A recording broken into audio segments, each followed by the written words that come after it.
Bonsoir à tous. Alors pour cette présentation, j'ai utilisé un fichier Outlook que je vous ai, pas Outlook, PowerPoint que je vous ai préparé. Mhm. Voilà. Alors je vais vous le mettre avec la première. Tout le monde le voit bien? Oui, Alors je me présente. Je suis Alain Zimmermann, un professionnel du transport et de la logistique. Et sur LinkedIn, je développe une deuxième activité qui est ma passion de l'écriture. Alors, comme vous pouvez le voir en bas à gauche, là, vous avez mon hashtag Florilège anecdote de vie. C'est des histoires que je raconte sur LinkedIn. Et l'anecdote en cours actuellement, c'est un grand rendez-vous manqué que je vous invite à lire et ça me fera plaisir et vous pourrez le commenter. Alors aujourd'hui, grâce à Stéphane Pucet, j'interviens devant vous en tant qu'utilisateur quotidien et j'ai constaté que ce LinkedIn, si on ne faisait pas attention, ça venait vite chronophage. C'est pourquoi je vous présenterai en toute humilité, à vous les entrepreneurs ou les personnes en recherche active de nouvelles opportunités, les fonctions et surtout mes conseils de bon sens pour mieux appréhender ce réseau et surtout pour être plus visible pour performer. Alors, sachez que les conseils que je vais vous délivrer ce soir, je m'y suis appliqué à moi-même. Et vous savez quoi? Ça marche. Alors, je commence. Comme vous voyez là, vous avez le sommaire. Hein. C'est différentes diapositives que je souhaite vous présenter ce soir en détail. Comme vous pouvez le lire, il y a beaucoup de choses. C'est pour ça, ne perdons pas de temps et démarrons tout de suite par la première diapositive. Alors, comme vous voyez, comme c'est écrit, le LinkedIn, c'est d'abord tout, et je préfère insister, c'est vraiment le seul réseau social des professionnels aujourd'hui digne de ce nom, et c'est pour ça que j'ai marqué les professionnels qui parlent aux professionnels, que vous êtes tous ce soir. Hein. Tous les métiers et les professions sont présents aujourd'hui sur LinkedIn. Comme on dirait en anglais, the place to be. Pour progresser sur LinkedIn, il y a une citation connue que je vais vous donner, c'est « Il faut forger pour devenir un forgeron ». C'est pour ça qu'aujourd'hui, on y vient tous pour y partager, mais c'est ensemble qu'on sera plus fort. Alors, comme vous savez, vous êtes certainement dû entendre ce LinkedIn, j'ai des algorithmes. Avant de vous parler de l'algorithme, je préfère vous parler des contenus et surtout de la règle 1-9-90. Alors, qu'est-ce que la règle 1-9-90?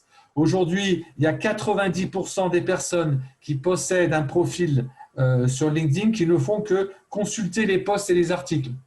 Moi, j'appelle ça la majorité silencieuse.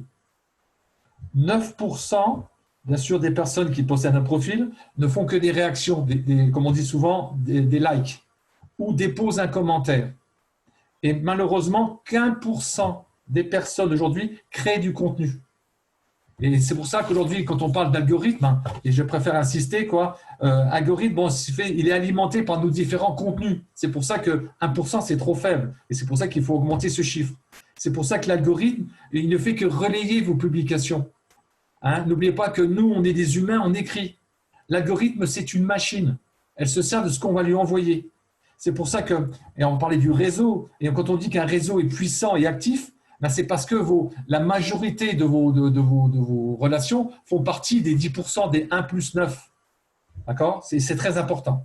Alors, quand on parle réseau, on peut évoquer les autres réseaux que LinkedIn. Hein. Vous avez Facebook, vous avez YouTube, vous avez Instagram, WhatsApp, Twitter et TikTok. Alors, vous avez en dessous en France le nombre de millions d'abonnés. Pour information, LinkedIn est à 10 millions d'abonnés en France pour 120 millions d'abonnés dans le monde. Facebook, c'est 37 millions d'abonnés aujourd'hui pour 2,3 milliards d'abonnés dans le monde. Alors, je continue Je pense que je vais vous faire sourire. Quand vous voyez cette photo, vous êtes tous en train de rêver. Hein. C'est vrai. Mais n'oubliez pas que l'objectif numéro 1 dans LinkedIn, c'est de se rencontrer pour échanger de vive voix entre nous, entre nos clients, nos semblables, nos collègues, nos amis. Et je pense que Stéphane ne va pas me dire le contraire. Quand il fait ses repas LinkedIn, c'est ça, LinkedIn. LinkedIn, c'est ça, c'est se rencontrer parce que c'est là où on va créer du lien. Alors, bien sûr, comme on dit toujours, sur LinkedIn, il faut avoir des relations. Alors, il y a un nombre de relations et il y a une stratégie. Alors, pour parler du nombre, je vais vous donner quelques indices pour que vous voyez quel nombre je parle. Effectivement, c'est 500. D'accord? Alors aujourd'hui, 500, c'est LinkedIn qui a fixé ce palier, c'est pas moi. Mais quand aujourd'hui, j'entends que des personnes qui ont un réseau qui est en dessous de 500, moi j'appelle ça plutôt un répertoire téléphonique. Parce que LinkedIn, c'est s'ouvrir vers les autres. Tout ce que vous allez faire, vous allez voir, c'est vers les autres. Alors plus vous avez de relations, plus vous avez de chances d'être entendu et connu par les autres. Et vous le verrez dans la diapositive 8, on va parler des niveaux. Et quand on parle stratégie, là c'est important parce que c'est ce qui va fixer votre objectif business. J'ai 4 idées à vous donner comme ça. La première, c'est que ce LinkedIn, il faut aller chercher et retrouver vos anciens contacts perdus, des collègues, des amis, des collègues. Allez chercher, allez créer ce flux. C'est pareil, c'est se faire connaître, mais se faire connaître grâce à son expertise, parce que vous êtes des experts. Parlez de vous, parlez de ce que vous savez faire, parlez de votre produit. Parce que bien sûr, vous venez vendre une prestation, parce que c'est la chose. Mais il faut savoir aussi, le 4e point, c'est que quand vous suivez ce LinkedIn, vous suivez vos relations, mais vous suivez aussi vos clients, vous suivez vos prospects, mais vous suivez aussi vos concurrents. Et ce que je vous donne, la première astuce que je vais vous donner, c'est que ne donnez pas accès de vos contacts à vos concurrents. D'accord? Bloquez cette chose-là. Parce qu'aujourd'hui, si vous ne faites pas ça, ben, ils vont voir ce que vous faites. C'est-à-dire que LinkedIn, vous êtes là pour parler, mais vous êtes là quand même pour protéger ce que vous savez faire. Alors, quand on va faire un réseau, on se dit, bah oui, je fais un réseau, mais j'invite qui dans mon réseau? D'accord? Alors, il y a 2 méthodes pour inviter des relations. La première, c'est agressive, que j'appellerais un peu bourrin, c'est-à-dire d'envoyer des invitations comme ça à n'importe qui. Alors, sachez qu'aujourd'hui, LinkedIn a bloqué le concept. Vous pouvez faire jusqu'à 30 demandes par jour, ce qui est peu. Moi, ce que je vous propose plutôt, c'est de faire des demandes, on appelle, je dirais, plus stylées, plus ciblées, avec un esprit adapté pour faire comprendre à la personne que quand vous venez la demander en relation, c'est que vous avez envie qu'elle vienne chez vous. Alors, une astuce simple, c'est que quand une personne fait une publication et que vous aimez, et vous dites, bah, tiens, cette personne-là, je voudrais bien qu'elle rentre dans mon réseau, mais qu'est-ce que vous faites? Ben, vous lisez ce qu'elle fait, et puis vous allez prendre dans ce qu'elle écrit quelque chose d'intéressant, puis quand vous allez lui écrire pour dire, ben, viens me rejoindre chez moi, l'avantage, c'est que vous allez lui parler d'elle. Et n'oubliez pas que c'est ça, LinkedIn. C'est d'abord, on appelle ça le social selling, c'est d'abord de parler des autres avant de parler de vous. Alors, quand on parle de, tout à l'heure je vous l'avais dit dans la diapositive 6, on appelle des niveaux 1, 2 et 3. Alors vous voyez avec Stéphane Pucet, ici présent, je suis en relation 1. C'est-à-dire qu'effectivement, je suis en relation continuellement avec lui. Relation 2, c'est quoi? On va prendre une personne d'autre. Je vais prendre l'exemple Jérémy. C'est-à-dire que Jérémy, exemple, il est en relation 1 avec moi. C'est-à-dire qu'on est en relation tous les deux. Par contre, il n'est pas en relation avec Stéphane. C'est-à-dire que si Stéphane va interroger le compte ou le profil de Jérémy, il va voir qu'il est en relation 2. Mais qu'est-ce qu'il va se dire? Il va dire, ah, tiens, Alain est déjà en relation avec lui. C'est-à-dire quand il va le demander en relation pour lui dire, bah, tiens, je connais Alain. Et qu'est-ce qu'il va faire? Jérémy, comme c'est quelqu'un de sympathique et de bienveillant, il va dire, bah oui, bah, s'il connaît déjà Stéphane, on a tout intérêt à aller ensemble. Pour ce qui concerne le niveau 3, c'est-à-dire que le niveau 3, c'est aussi bien Stéphane, comme j'ai pris comme exemple, ou moi-même, on n'est pas en relation avec cette personne en direct. Alors, cette personne est en relation 3. Alors, elle peut être intéressante, hein, c'est des personnes que vous cherchez, mais il faut savoir que voilà quels sont les 3 niveaux qui existent sur LinkedIn. Alors, là, j'arrive sur un point important, c'est en ce qui concerne la photo et une photo professionnelle. Je tiens à vous indiquer que tout à l'heure, je vous ai dit qu'il faut être le plus visible possible. C'est pour ça que là, je vous ai choisi des profils, on va regarder ensemble, il y a des erreurs, des choses bien à faire. Un truc important, il faut savoir qu'aujourd'hui, les personnes qui consultent LinkedIn, ils le consultent sur leur smartphone. 70% des consultations se font sur smartphone. Et vous allez voir qu'il y a un petit point bloquant si on ne fait pas attention. D'accord? Alors, la photo. Pourquoi c'est important la photo? Parce que c'est la première chose qu'on voit de vous. C'est pour ça qu'il faut vraiment faire une photo professionnelle. Et il existe, c'est aujourd'hui, c'est encore une astuce que je peux vous donner, il existe aujourd'hui un site qui s'appelle Photo Filler. Alors je vais vous l'épeler, Photo P-H-O-T-O et Filler F-2-E-L-E-R. Vous avez aussi un autre qui s'appelle la Snapr. Alors il est un peu plus dur, ça je vais aussi l'épeler, c'est S-N-A-2-P-R. Ça vous permet que quand vous voulez mettre une photo sur votre site, vous allez sur ce site-là, vous avez des personnes qui peuvent vous donner des commentaires par rapport à votre photo, parce que vous pouvez la trouver très bien. Et quand des personnes vont vous dire, bah non, tu te trouves trop petit, pas assez grand, tu souris pas assez, tout ça, ça pourra vous aider à faire des belles photos. Alors là, je vais vous présenter plusieurs cas voyez, les deux premiers, à gauche, la personne n'a pas mis de photo. N'oubliez pas ce que je disais tout à l'heure, c'est la première chose qu'on voit de vous. Là, qu'est-ce que vous voyez de Sidonio? Vous ne voyez rien du tout, quoi. Là, à droite, Nicolas, lui, il a mis une photo de son chat avec des lunettes. C'est rigolo, mais ce n'est pas professionnel. N'oubliez pas, on est des professionnels qui parlent à des professionnels. Là, pareil, vous avez à l'arrière, vous avez la bannière. Sur la gauche, la bannière, elle représente un peu ce qu'il fait. Alors, on a une activité immobilière. Pardon, sur la droite, il n'y a pas de bannière. Hein. Alors, ceci, je vais vous expliquer comment on peut obtenir des bannières. En bas, vous voyez, chaque personne, elles ont à chaque fois plus de 500 relations. Pas lui. Lui, il n'en a que 442. C'est tout de même ainsi. D'accord? Alors, je vais vous en montrer d'autres pour vous familiariser avec les autres personnes. Alors là, vous avez une personne qui met une photo à l'envers sur la gauche. Je ne pense pas que ce soit une bonne idée. Ça n'amène rien. Sur la droite, la personne met une photo en noir et blanc. Je n'ai pas dit que les photos en noir et blanc étaient moins belles, mais aujourd'hui, quand on a des couleurs, c'est quand même plus chatoyant. Quand on parle des bannières, vous dire attention. Vous avez vu tout à l'heure, je vous ai dit quand on consulte sur smartphone, une partie du message est bloquée. Alors bien sûr, on pense que c'est marqué « tout est possible » ou c'est peut-être marqué autre chose. Alors attention quand vous ferez votre bannière, de bien veiller que quand on va regarder sur smartphone, si tout le message que vous voulez indiquer est fait. Alors pareil, vous voyez, 500 relations, les deux personnes aussi à 500 relations. Je donne encore des autres exemples pour bien marquer les choses. Vous voyez, sur la gauche, la personne, pareil, le nom de sa société est caché. C'est quand même embêtant parce qu'on délivre quand même un message. Hein. Comme dirait Stéphane, c'est le 3 par 4, il n'est pas présent. Là, sur la droite, la personne, elle a mis une photo qui représente son activité. Par contre, vous voyez, de mettre des émoticônes, c'est bien, mais à un moment donné, comme on dit, l'émoticône tue l'émoticône. Là, je trouve qu'il y en a un peu beaucoup. D'accord. Alors, sachez que toutes ces personnes-là, je les connais, ils savent qu'ils sont diffusés, je les ai contactés.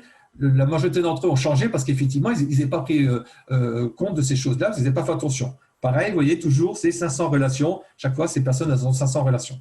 Alors, je continue pour toujours vous montrer d'autres exemples pour bien vous montrer. Là, vous avez des bons exemples. Vous voyez, la personne, elle met des photos qui sont pas mal. En plus, derrière, il y a leur bannière est bien explicite. On lit bien le message. C'est parfait. Toujours 500 relations. Et je terminerai par ces deux derniers pour juste vous montrer quelque chose d'important. Vous voyez, si vous voulez mettre un plus là, vous voyez, ce petit rond de couleur là, pour vous différencier par rapport aux autres.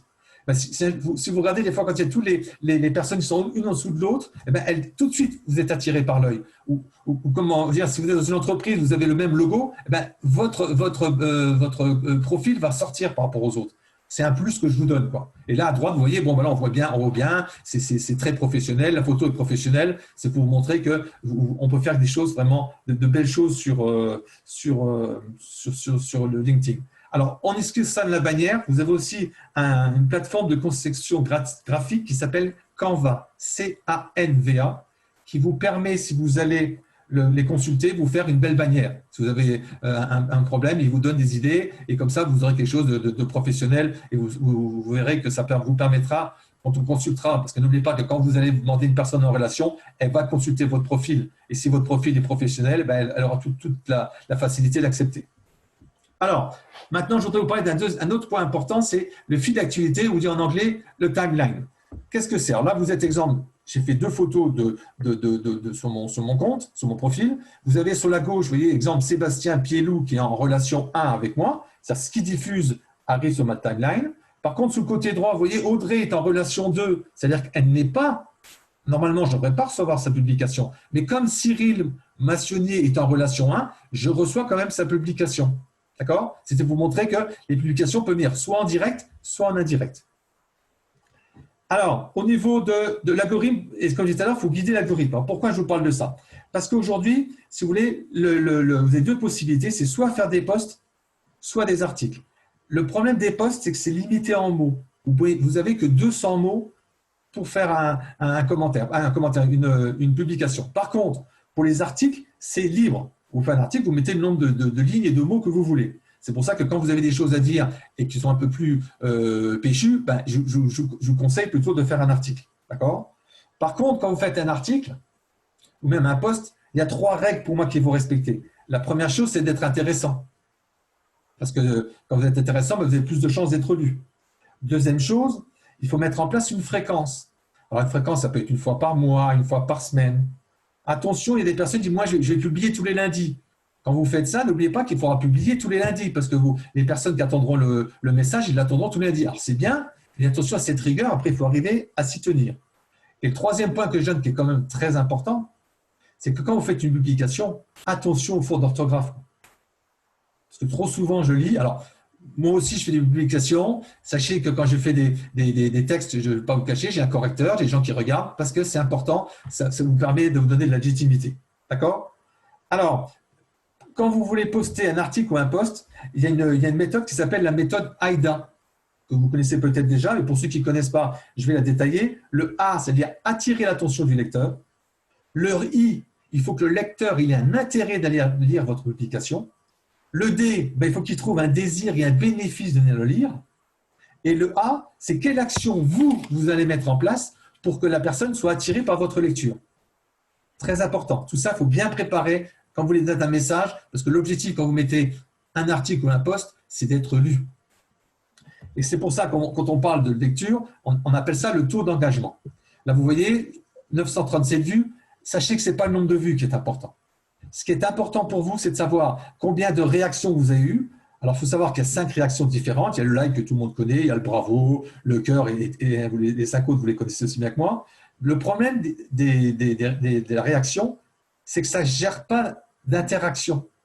C'est-à-dire que la différence du commentaire, quand quelqu'un vous fait un commentaire, vous êtes sûr et certain qu'il a lu votre article ou votre publication. Parce que quand il met un pouce, oh, vous êtes content, ouais, ils ont mis un pouce. Mais si derrière le commentaire, parce que plus le commentaire est riche, plus ça va attirer d'autres personnes qui vont le lire, qui vont dire mais qu'est-ce qu'il fait cette personne? Pourquoi on le commente? Vous voyez, bon, moi, j'ai une chance d'avoir des personnes qui font des commentaires. Bon, ben moi, le commentaire, c'est pas juste dire c'est bien. Et vous aussi, quand demain vous ferez un commentaire, appliquez-vous dans votre commentaire. Montrez que vous avez, si c'est du côté professionnel, vous êtes un professionnel. Et ça va être porté, ça va être lu. Sachez que c'est une chaîne. Alors, attention, il y a un gendarme sur LinkedIn qui s'appelle copy-post. Parce qu'il y a des personnes, je ne sais pas si vous avez dû voir, des fois il y a des posts, on le voit 4, 5, 6 fois. Maintenant, il veille et il vous prend. Alors, c'est quand même ridicule, quoi.